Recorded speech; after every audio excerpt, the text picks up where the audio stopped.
तीन वर्षमा सरकारले अन्तर्राष्ट्रिय सम्बन्ध विस्तार र अन्तर्राष्ट्रिय फोरमहरूमा नेपालको उपस्थिति दरिलो एवं प्रभावकारी बनाएको सत्य हो।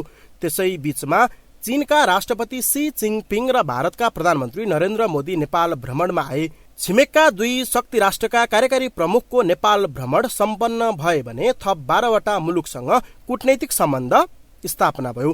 पहिलो पटक नेपालको कूटनीति सम्बन्ध स्थापना र विस्तार मार्गदर्शनको रूपमा परराष्ट्र नीति कार्यान्वयनमा ल्याइयो।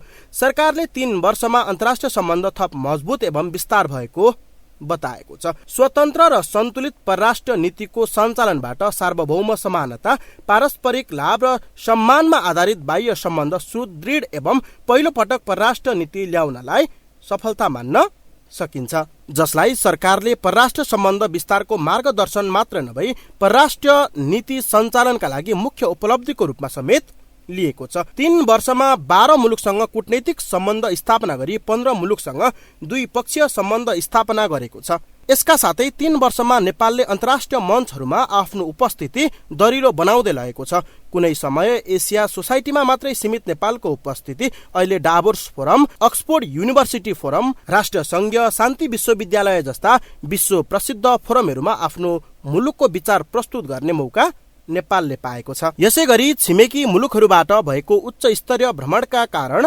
सरकारका 3 वर्ष छिमेकी राष्ट्र र क्षेत्रीय कूटनैतिक सम्बन्ध विस्तारमा महत्वपूर्ण रह्यो। 23 वर्षपछि चीनका राष्ट्रपति सी जिनपिङको नेपाल भ्रमण भयो। भारतका प्रधानमन्त्री नरेन्द्र मोदीको एउटै कार्यकालमा 4 पटक नेपाल भ्रमण भयो। यही बीचमा नेपालको तर्फबाट पनि नेपालका राष्ट्रपतिबाट चीन र जापानको भ्रमण, प्रधानमन्त्रीको बेलायत र फ्रान्स को औपचारिक भ्रमण, परराष्ट्र मन्त्रीको अमेरिका एवं रुसको औपचारिक भ्रमण भए। प्रधानमन्त्री केपी शर्मा ओलीको अघिल्लो कार्यकालमा चीनसँग भएको यातायात पारवहन सम्झौतापछि नेपालको अवस्था भूपरिवेष्टित मुलुकबाट भूजडित मुलुकको रूपमा फेरिएको र यसले भविष्यमा नाकाबन्दी जस्तो अमानवीय अवस्था सामना गर्नुपर्ने स्थितिको अन्त्य गरिदिएको प्रधानमन्त्री केपी शर्मा ओलीले बताएका छन्। त्यसै गरेर अन्तर्राष्ट्रिय क्षेत्रमा पनि हामीले यही महत्त्वपूर्ण उपलब्धिहरू हासिल गरेका छौँ।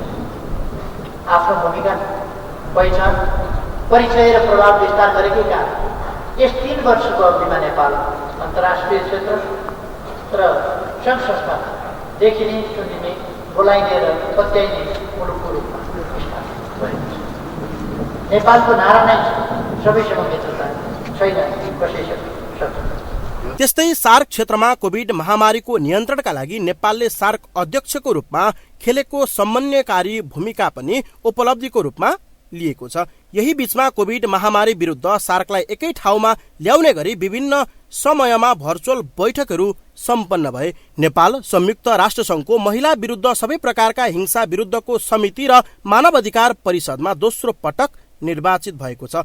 अन्तर्राष्ट्रिय फोरमको रूपमा सगरमाथा संवाद सुरु गर्न लागि सरकारले जनाएको छ। यति मात्रै होइन, नेपालको वित्तीय संघीय कार्यान्वयनको चर्चा विश्वव्यापी फोरमहरूमा समेत जानकारी गराउने अवसर नेपालले प्राप्त गर्यो।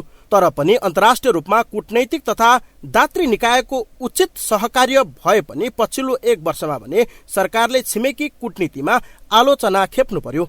ओली सरकारले पेश गरेको भारतद्वारा अतिक्रमित नेपाली भूमि सहित समेटिएको चुच्चे नक्साको प्रस्ताव संसदबाट सर्वसम्मतले पारित भए पनि कार्यान्वयनमा लैजान नसक्नु र नक्साकै विषय लिएर भारतले नेपालमाथि कूटनैतिक र राजनैतिक रूपमा सिङ्गो पार्टी र सरकारप्रति आक्रमण सुरु गर्यो। भारतीय एजेन्टहरू राजनैतिक रूपमा भन्दा पनि अकूटनैतिक रूपमा नेपालका हरेक क्षेत्रमा खेल्ने क्रमलाई सरकारले व्यवस्थापन गर्ने विषयमा भने सरकार चुक्यो। भारतीय गुप्तचर एजेन्सी रअका प्रमुखले प्रधानमन्त्री केपी शर्मा ओलीलाई बालुवाटारमा गोप्य भेट वार्ता गर्नु, परराष्ट्र मन्त्री दिल्ली भ्रमणमा जाँदा भारतीय प्रधानमन्त्रीलाई भेट्न नसक्नु र भारतीय समकक्षीको द्विपक्षीय वार्तामा सीमा समस्या समाधानका विषय प्रवेश नै नहुनु नेपाल भारत प्रबुद्ध समूह इपिजीले तयार पारेको प्रतिवेदन भारतीय सरकारलाई हस्तान्तरण गर्न नसक्नु ओली सरकारका कूटनैतिक असफलता हुन्। यता चीनसँग पनि बीआरआईमा हस्ताक्षर गरे पनि त्यस अन्तर्गतका कुनै पनि परियोजना अगाडि बढाउन नसक्नु, बरु चीनलाई घेर्न बनाइएको भनिएको अमेरिकी इन्डो पेसिफिक रणनीति अन्तर्गतको एमसीसी तिर लाग्नु खोज्नुले छिमेकी चीन पनि ओली सरकारसँग हार्दिकतापूर्ण देखिँदैन। एसियाका उदयमान दुई महाशक्ति चीन र भारतका बीचमा रहेको नेपाल जस्तो मुलुकले ती राष्ट्रहरूसँगको सन्तुलित सम्बन्ध बनाउने परराष्ट्र नीति मार्फत मात्रै शान्ति र समृद्धि हासिल गर्न सक्दछ। तर दुर्भाग्य पछिल्लो चरणमा ओली सरकार यो वास्तविकतामा क्रमशः कमजोर साबित हुँदै गएको छ। राजनीतिक ब्युरो, एबिसी टेलिभिजन।